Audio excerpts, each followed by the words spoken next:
This is Jeffrey Crivero, and with me is Jessica Oldham, and I'm conducting an oral history with Gracia Muller-Miller. The interview is being conducted through a Zoom cloud meeting on Thursday, August 25th, 2022. Ms. Miller, thank you for speaking with us today. Would you begin by stating for us your name and telling us a bit about where you're from and what life was like for you growing up? Okay, I am Gracia Dion Muller-Miller. I was born in Oviedo, Florida. My mama was born in Oviedo, Florida. I live out in Snow Hill, and I'm very proud to say that I live in Snow Hill. I do not live in Geneva. My grandfather was burned out of Geneva back in the day, and he came to Snow Hill. So with pride, I live on property that was homesteaded. So that's me. I live here with my husband. What can I say? I live with around my family, and I've always done that. And so you know what? Jeffrey, I forgot the second part of that question. That's all right. Just tell us a bit about what was life like for you growing up and where you're from. Okay, so in general, my life was extraordinarily good. I had my mom and my dad. There were 6 kids. I was the second eldest. We always had what we needed, as far as I could tell, as a child. The food was good. We lived in the projects out in Oviedo. You know, I don't know if you know that area now, but it was Butler Boston Court. And it was obviously just for Black people. As a younger person, like a toddler, infant, we lived up in what they called Spencer's Quarters. You know, when I have a picture of me as a little girl, I was about 2 years old in the yard. At that stage of my life, wooden shotgun house. Went to the project. It was new. We lived in number 5. It was green. And what can I say? We could walk to school. When I started school, of course, it was at Jackson Heights Elementary. And it was just, as a child, I didn't know the word, but I remember it as idyllic. Does that make sense? Life was good. I felt safe. What I did learn, though, later on, that young men, no matter what color they are, they think the same ways about certain things. So I learned to be very cautious because I was afraid of, big boys. That makes sense. Just didn't want to be, because they say things. When we finally desegregated the schools, I had to go to Oviedo High School, and they had an old building as well. It's a 2-story building, and I'll never forget it. I think about it from time to time. I was going up the stairs, and 3 or 4 white boys that were together. One of them said, "Man, I wish I had a swing like that in my backyard." Exactly. And it was like so scary to me. And I just never forgot it because it was scary. But that's getting ahead of the game. For the most part, Oviedo was great for us. We went to church. Our church was, we could walk, but we didn't walk. Somehow we got there. I don't remember walking to church, but when there were special things like Easter egg hunts and things like that, we did kind of walk up there. I remember Jackson Heights Elementary School. Those were and I remember them as the best days of my schooling experience.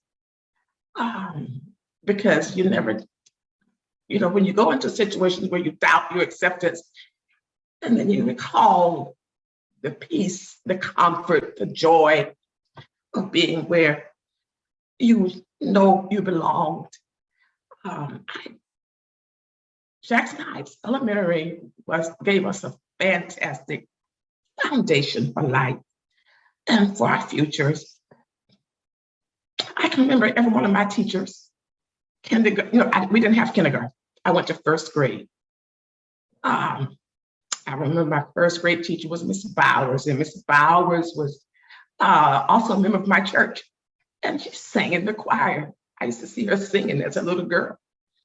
My second grade teacher was Miss Curtis, and I remember Miss Curtis, we'd be on the playground, and we used to, Miss Curtis would have a visitor on the playground from time to time. He was a man friend, and so who knows, it might have been her brother. But we were aware of that. It was open and no big deal, I guess. And then Miss Rhodes was my third grade teacher. Miss Rhodes also was a member of my church. She was older, Miss Bowers, than Miss Bowers and Miss Curtis. And then my fourth grade teacher, now you can look her up because her name is Cora Sneed. And she's a woman of substance who lives still in Altamont Springs. She was engaged with, politically engaged and all of that. I don't think she was back then, but nowadays she's an elder lady, but you can't tell. She looks fabulous. My fifth grade, and then in fifth grade, I had a man, Mr. Baker. We thought Mr. Baker was the handsomest man in the world. He was such a great man, very, very wonderful in the classroom with us. And then Mr. Ray Allwright, I won't forget him, was my sixth grade teacher. And then after that, gosh, life changed. We got the word that we had to go to the white school. That's the way we said it at the house. And my uncle was the principal at Jackson Heights, my daddy's brother. And we cried, we were crying, we were devastated. For me, it was hard because I was looking forward to being an eighth grader. There are traditions in schools, like we had the school ball. High schoolers do the prom. I never got to do the school ball and, dressed up and go to the dance. But we all looked forward to it because that was the culmination of your Jackson Heights Elementary School experience back in the day. What can I say? School, I was a good student.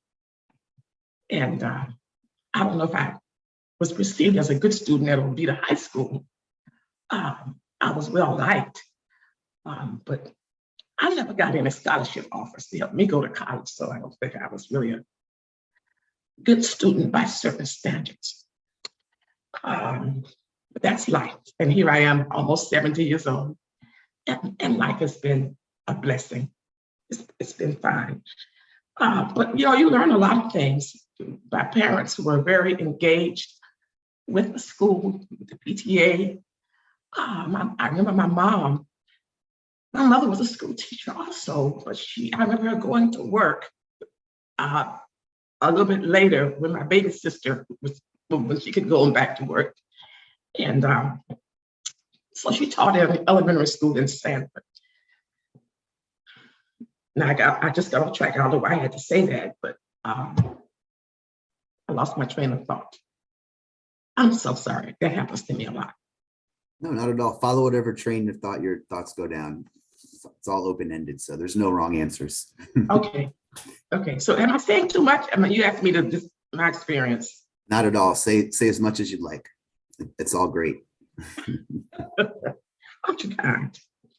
So I don't know.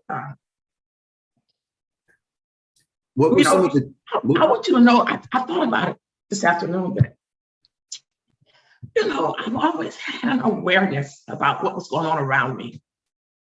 So race issues. My daddy was a great guy. He was a great guy. His sisters were all mostly educated. He was not.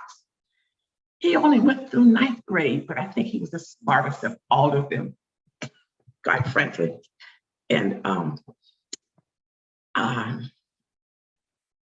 so we just were well informed. We listened to the news. They listened, they talked, we heard what the adults were saying about things. that were going on in the culture and in the society.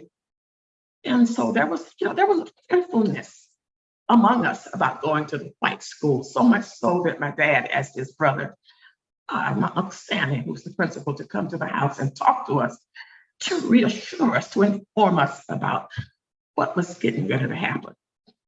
And so it helped us, to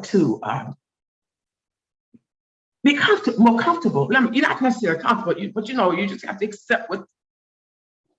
accept what's going on. What else you gonna do about it? And I think that's pretty much what he said to us. You'll be okay. You just need to go and do your best. It was always about excellence at Jackson Heights. No, absolute excellence. He was, I don't know, everybody will probably say the same thing. He was firm. He was intelligent. He was in charge and everybody respected it.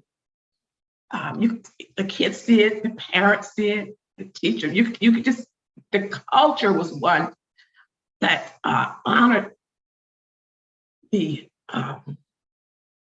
the protocols. He's in charge. The teachers have authority, but he has the most authority. I thought about it too. In the cafeteria, we had the best food.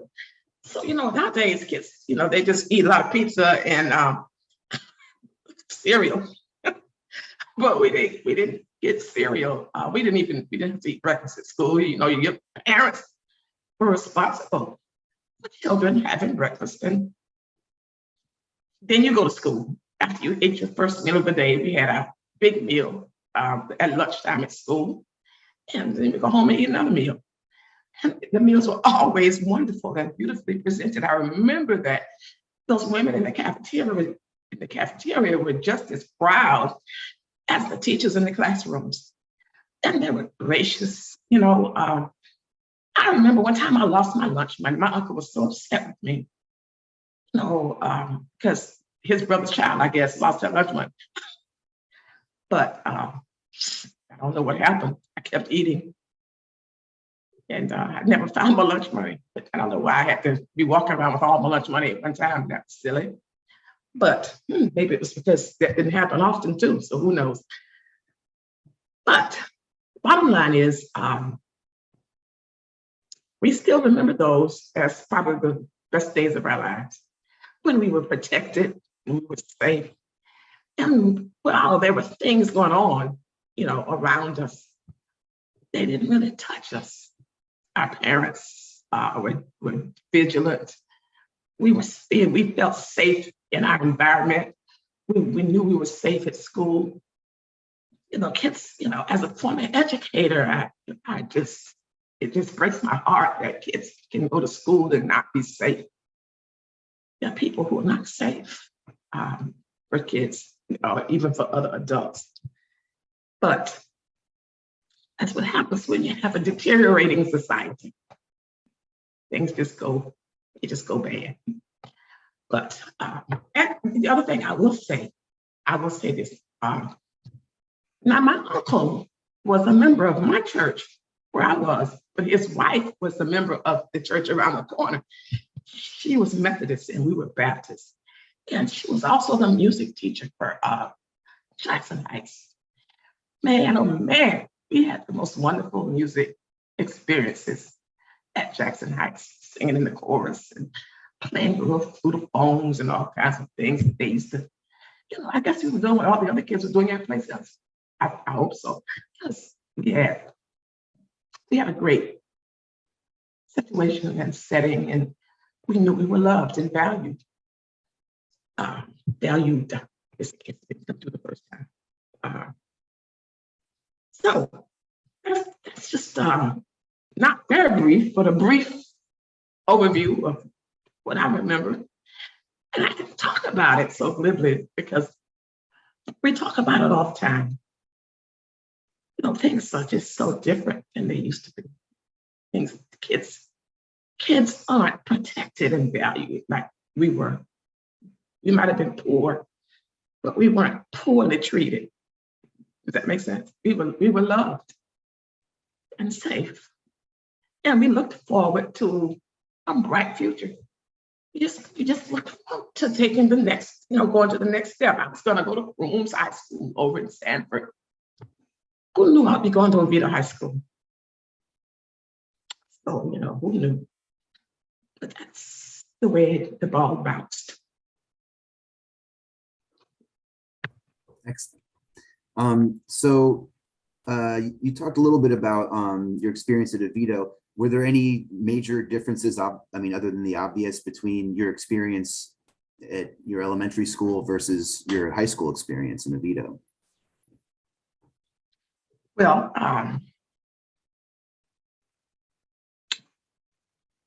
how can I put it? You grow up knowing, my parents were, what can I say? They were very open. It was a very open setting in our home. They talked about everything. So I knew about racial discord, and I think there was the undercurrent of concern about that. We knew we had to move from our school to go to their school. And it was their school. It was, it was probably not our school. It was where we were supposed to go. We as dark-skinned people, you get told, that's how it was. And probably like that still in a lot of ways.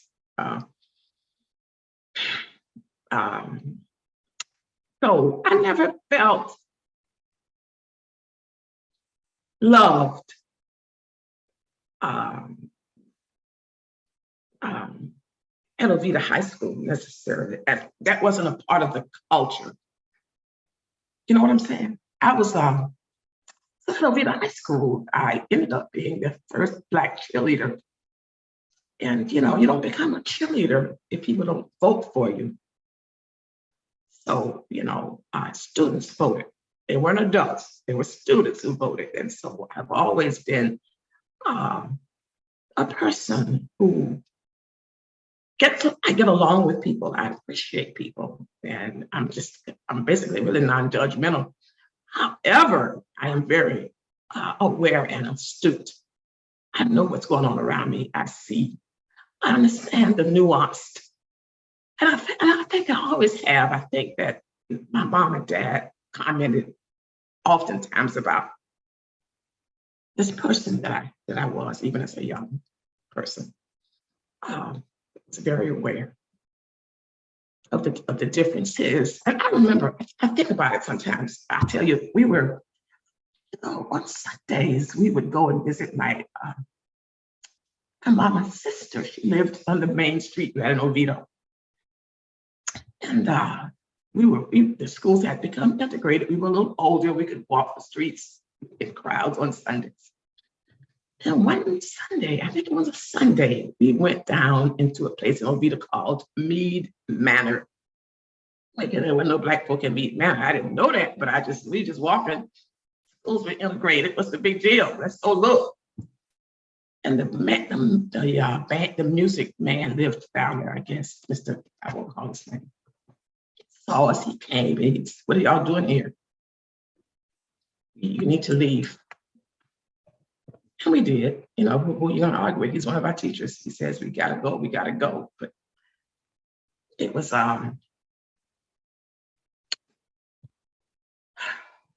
it just kind of solidified the fact that this different that we are, it's just different. You don't belong certain places. So I never have even driven my car back that way in all these years. Okay? Not because I'm afraid. I don't think perhaps my presence is not necessarily deserved in that part of town. Most people like being with me, so it's all good. But it was a shocking thing, and it was kind of scary. I remember feeling scared, like we really have to get out of here because we don't belong here. And we were young girls, just walking. I don't remember there being any boys with us. Just walking on a Sunday afternoon, looking at places we hadn't seen before in the town that I was born in. But anyway, that's another story. Life was okay. Life was good. And I live to tell the story that we were blessed, absolutely blessed, and cared for, and our lives were preserved and kept. In 2001, I think it was, you were involved in planning a class reunion of various colored schools in Seminole County between 1953 and 1967. And there was a booklet that was also created that details the history of the Black community's drive to create a place to educate their children. How did you become involved in that project? And could you tell us a little bit about that and the event? I just want to become involved. You know, I was just involved. I don't know who spoke it first, but knowing me like I know me, I probably said something like, let's do that. I'm in. And so I was involved. It was wow. Wow, it was you know what wow really means? It means wonder of wonders. That's how I define wow. It was over and over, I could say, wow. And there were other people who were engaged with more details than I was. But the response that we got, people coming, people came, people wanted to celebrate. And you know, when you do a reunion, you do gotta relive some things, don't you? So there was the elevate the gosh, wasn't that the elevating is the wrong word. It was just the reliving of what we call it as the best days of our lives as a people group. Does that make sense? Best days of our lives. We spent them at Jackson Heights Elementary School, being educated, developed, prepared for success. You know, because my classmates and I, we did well at Oviedo High School. You know, many of us are college graduates and even beyond that. So, so it wasn't about the academics. That wasn't necessarily more challenging than, no, that wasn't it. It was just about being a different presence and changing the, people's perceptions of what public schools ought to look like. Who knows? You know, they forced us to do what the grown folk couldn't do. You know, what the grown folk didn't want to do, but somehow, you know, government, people marching, things happening, to change the culture and the nation. Yeah. But it didn't change it didn't really change people's hearts. It just changed the way things had to be done. But it was the reunion. We always said we would do it again, but we haven't. You know, but that's okay. We don't. Maybe we don't need to do it again. Yeah. You know, it wasn't just the students, but the adults, the teachers, they came too. You know, they came. We all of us live with the void that was created. Our lives had to be turned and made to fit other people's whatever. Only because separate and equal don't go together. They just don't go together. They should, why not? But they just couldn't go together. And it's not even about the South, it's just about the nation. Yeah, I know that now. So anyway. Could you describe for us the Oviedo Colored School Museum project? How did you become involved, and what's the current status of that? How did I become involved? You know, our project leader, Judith Smith. Well, you know, Judith and I go way back. We have called ourselves best friends for a lifetime. So I wasn't thinking about some museum, but she was. So I said, sure, why not? I'll come inside and join. And I'm so glad to be a part of it because, you know, while I might have been thinking about what we might have lost, there's somebody thinking about doing something about retrieving what appeared to be lost. My dad went to the Colloquy School, you know, and my mom was out, like I said, she was born in Oviedo. She didn't go to Jackson Heights. You know, she went to another little colored school in Oviedo. And I was talking to a lady friend who was a member of my church just a few weeks ago, who mentioned that my third grade teacher was one of her teachers. And this lady that I was talking to is 80-something years old now. You know, but and she mentioned the school name, but there were all these little schools. So yeah, when you think about history books and what they don't tell,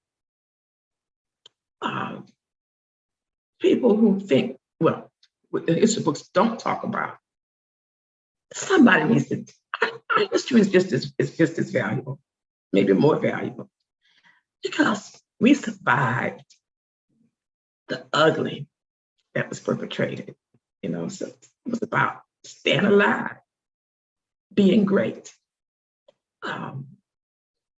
living well, prospering. You know, trusting the Lord with all of our hearts. So how do you say? I'm so proud of what we are doing, and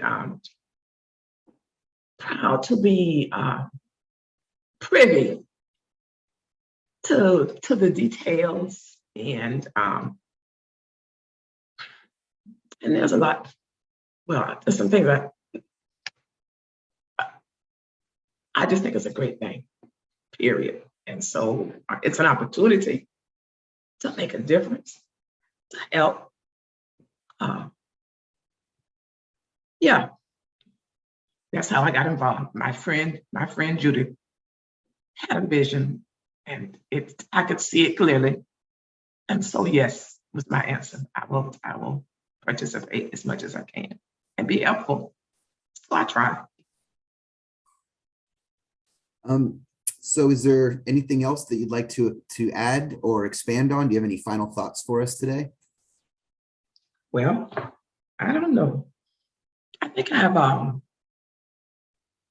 pretty much said it. Did I mention how much fun we had at our Halloween carnival? Oh my God. It was the highlight of the school year in terms of the extracurricular things that were provided by the PTA. You know, when our children went to the white school, most of our parents stopped participating with the PTA. And it wasn't that they stopped, but they weren't welcome. At Jackson Heights, we owned it. Our parents owned it. And there was nothing that was too great, too wonderful, that they didn't want for us. They just made it happen. And we felt like we were the most fortunate children in the world. We really did. So the academics, second to none. The extracurricular things, we didn't know that there was something else someplace else. This was great. The teachers loved us. They cared for us. And we were disciplined when we needed to be disciplined. We were celebrated. We were safe. And, we can go down, we can just have pages and pages and pages of successful people who made it without going to Oviedo High School because they were older than us. You know what I'm saying? That didn't have to happen for the academics. It had to happen for the social aspect. But God is gracious. And this museum project is moving forward, and I'm excited to be a part of it. And that's all I can say about it right now. It's a grand thing. It is surely a God thing. Yes, that's it. Mrs. Miller, thank you so much again for sharing your time and speaking with us today. This has been Jeffrey Crivero with Jessica Oldham and Gracia Muller-Miller on August 25th, 2022. Thank you. It's been my honor and pleasure.